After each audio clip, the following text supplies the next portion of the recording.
2014 er det her, Multimediehuset skal ligge.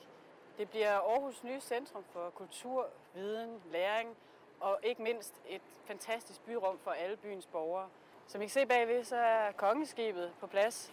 Til den tid så vil det faktisk ikke have den placering, da det er Honørkajen, vi blandt andet skal bygge på.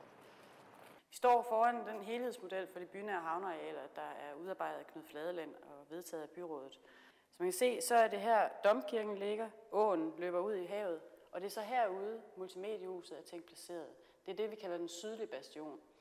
Selvfølgelig kommer huset ikke til at se sådan her ud. Det er udelukkende en markering af det areal, der er til at bygge på. Det, der er fantastisk, synes jeg, ved den her model, er, at man kan se, hvor centralt Multimediehuset bliver placeret i byen. Det gamle toldboden og Parkhus 13 kommer til at ligge side om side med et nyt multimediehus, et ikon af en bygning for Aarhus. Samtidig bliver det stadigvæk et område med liv, med havnen over på den anden side, med letbanen og Grenobanen, der går forbi. Et område, der bliver fyldt med en masse aktiviteter og en masse forskelligartede aktiviteter. Det er det, vi mener er så fantastisk ved den her placering.